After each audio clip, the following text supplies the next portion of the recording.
Alright mga kapatid, dito tayo sa... Pakita lang natin siya.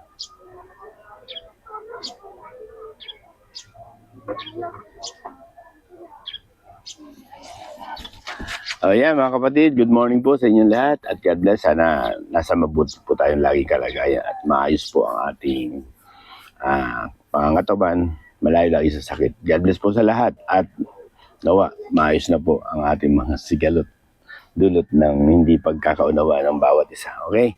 Sa ating bansang Pilipinas, sorry, excuse me po. Sana magkaroon na ng katiwasayan po. Ang ating pag-uusapan natin ngayon mga kapatid, yung tungkol sa kwan. Kasi laging kwento usap-usapan sa ating bayan, yung kalusugan ng ating Pangulo. Ang panawagan natin, nasaan ang Pangulo, di ba? Nasaan ang ating Pangulo? Ilabas niyo yung part na yun. Yun lang.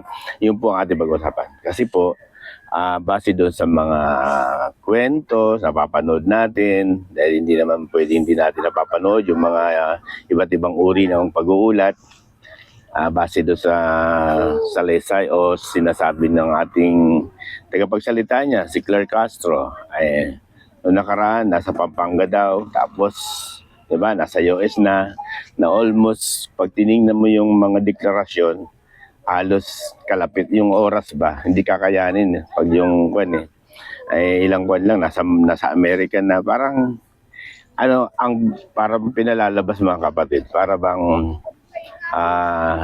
sa aking pananaw, hindi sila nagsasabi ng totoo. Bilang nanunungkulan sa ating bayan, dapat maging transparent po kayo. Iulat nyo yung tama, magbigay kayo ng tamang pag-uulat sa bayan dahil iyan nakasaad naman sa ating saligang batas. Kung nasaan ba talaga ang Pangulo, kung nasaan na ba talaga siya o ano ang kanyang kalagayan, karapatan ng mamamayang Pilipino na malaman at makita ang ating Pangulo kung mayroon pa ba siyang kakayahan, at karapatan niya rin naman po yun bilang ibinoto natin na bilang Pangulo. Siyempre dapat alam din namin na mga nagtiwala sa kanya, na alam din namin kung ano nang kalagayan niya, nasaan ba siya. Ginagawa tayong gago sorry po sa termino po ginagawa tayong mga akala mo hindi ba, parang ginagawa tayong mangmang ng mga ito na akala sila lang may alam sa part ng teknolohiya. Ang akala nila sila lang ang may alam sa sitwasyon na yon. Hindi na po.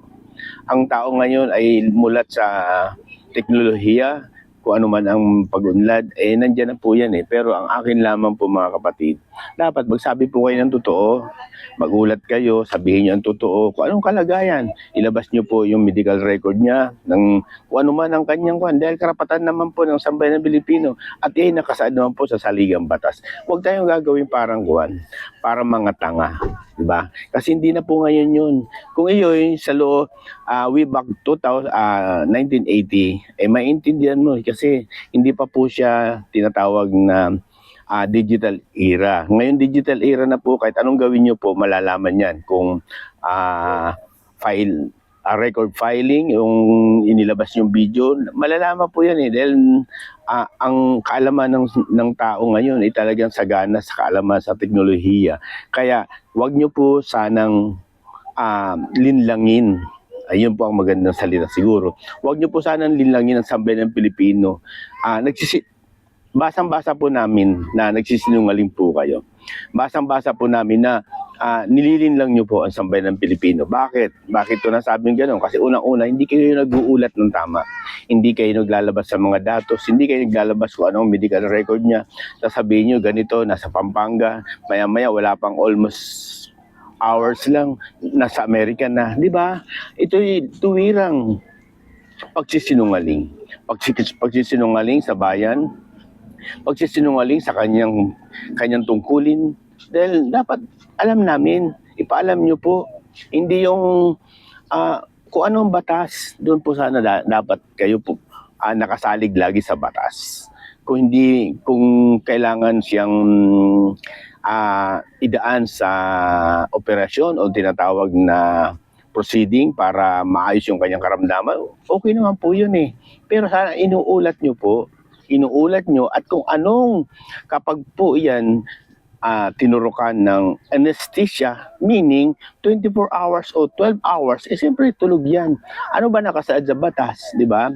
Once na ganun ang proseso, may hahalili. Sino ang dapat na nasa batas? Ang pangalawa, di ba? Kaya dapat iulat nyo po, hindi po, huwag kayong maging sakim sa panunungkulan. Na alam nyong mayroong problema, alam nyong dadaan siya doon sa ganung sitwasyon na talagang pag sinaksakan siya ng gamot para pampatulog, para maayos ang kanyang kalusugan, talagang, di ba, tulog siya. Ibig sabihin, paano na yung bayang Pilipinas, di ba?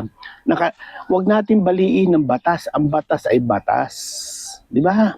Ang batas dapat sinusunod kung kayo ang nasa posisyon at hindi kayo marunong sumunod sa batas.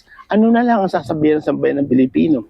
Na ultimo kayo, hindi kayo sumusunod sa batas. Sundin nyo ang nakasaad sa batas. Kung ano ang batas. Maglalagay kayo, katulad ngayon, diba? Usap-usapan, ang temporaryong gagampan bilang Pangulo, ang ES, diba? Sa Executive Secretary, Ralph Recto. Nasa batas po ba yun? Tama po ba yun? Diba? Maling-mali ko. Anong nasa batas? Dapat sinusunod niyo po. Yun lang naman ang amin Ang amin ay sumunod kayo sa batas. Kayo ang dapat pangunahing sumunod sa batas. Kasi kami, kumbaga, sumusweldo lang kayo sa bansang ito. Pinaglilingkuran nyo ang sambayan ng Pilipino. Maging tapat po kayo. Maging tapat po kayo sa iyong panunungkulan. Kaya panawagan namin, ilabas nyo ang Pangulo. Nasaan ang Pangulo? Maging makatarungan sa bawat isa. Dahil unang-una naglalabasan na both side. Sino ba yung fake news? Ilabas nyo yung totoong datos para malaman namin kung sino ang fake news. Social media ba o ang palasyo o ang PCO. Kahit doon sa mga mainstream media, di ba? Ilabas nyo yung tamang datos, ilabas nyo yung tamang report para malaman din namin kung talaga sinong fake news. Kasi sabi nyo, lahat na naglabas ng fake news, baka kasuhan. Paano kung kayo nga ang fake news? Kasi hindi kayo naglalabas ng datos paano kung kayo nga ang talagang pinagmumula ng hindi magandang ulat o kayo ang naggagawa ng fake news? Di ba? Ibig ba sabihin, kasuhan nyo yung sarili nyo? Hindi naman sa ganun, di ba? Kaya ang aming hiling, maglabas kayo ng tamang record, maglabas kayo ng tamang pananalita kung nasaan talaga ang Pangulo. Ideklara nyo, hindi nyo itinatago nyo. Kapati yung medical record niya, ilabas nyo kasama ng doktor niya. Mag-live po kayo. Mag-live kayo na kasama ang doktor niya, si BBM, i-live nyo po. May hawak na newspaper na bagong issue, kita yung date ng, di ba, ng Diaryo. Pakita nyo, natutuong nandyan siya. Kung maganda ang, sabi nyo, di ba, nakalagay naman doon, nasa tamang kalagayan po ang ating Pangulo. Ba't hindi nyo mailabas kung nasa tamang kalagayan? Yun po ang aming hiling. Ilabas nyo po ang Pangulo. Nasaan ang Pangulo? Huwag nyong linlangin ang sambayan ng Pilipino. Gusto namin malaman ang tamang ulat, tamang pananalita. Kung nasaan ba siya? Nasa St. Luke's ba siya? Nasa Pampanga ba siya? Nasa Amerika ba siya? Nasaan ba talaga ang Pangulo? Ibalabas niyo po ang tamang report, datos o ano pa mang dokumento na magpapatunay kung nasaan siya. Yun lang po ang hiling namin. Sumunod po kayo sa batas. Ang batas ay batas. Huwag niyo pong yurakan ng batas. Kasi ginagawa niyo katulad niyan. Marami naglalabas ng mga iba't ibang uri ng report na nandoon, nawala na daw. Di ba? Bakit naglalabas ito? Kasi nga po hindi po kayo naglalabas ng tamang datos. Hindi kayo naglalabas ng tamang report. Maglabas po kayo para mapuksa na kung sino ang tamang o sino ang fake news. Mapupuksa niyo po yung kung maglalabas kayo. Yung totoo, hindi. Kakasuhan nyo, yung mga naglabas ng mga ganon na samot-saring mga sinasabi nyong fake news. Paano kung kayo ang fake news? Di ba? Makatarungan mo ba yun? Dapat makatarungan lang bawat isa, both side. Maglabas kayo. At pag napatunayan nyo na nandyan talaga, di fake news na sila. Di ba? Ba't hindi nyo magawa yan na mailabas ang Pangulo ng live? Mag-live po kayo. Ganun lang ang amin. Karapatan namin yung bilang Pilipino. karapatan namin malaman kung nasaan ang Pangulo, kung ano na ang kalagayan. Bakit? Sambayan ng Pilipino kami, nagtiwala kami sa kanya. Dapat yun ang gawin nyo po. Di ba? Nasaan na talaga? Oo. Hindi yung kung ano-anong pinagkagawa eh. Nililin lang yun, sambayan ng Pilipino. Imagine mo, sa Pampanga pa lang, nag-ulat na sa Amerika na. Ano yun, di ba? Pagsisinungaling yun, tahasang pagsisinungaling yun, nanunungkulan kayo tapos sinungaling kayo. Ganun lang. Amin. Pero sinasabi ko ba na hindi totoo yung ulat nyo? Hindi ko po sinasabing ganun.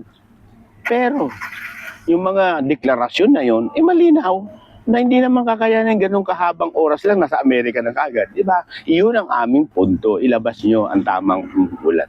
Ilabas nyo ang tamang report. Nakikiusap po kami, nasaan ang Pangulo? Ilabas nyo. Mag-press conference po kayo. Live. Nasaan ang Pangulo? Ingat po tayong lagi. At nawa, huwag tayong gawing mga parang sila lang ang mas may alam sa digital era. Lahat po tayo, kahit papaano, nakaka-adapt na po kami.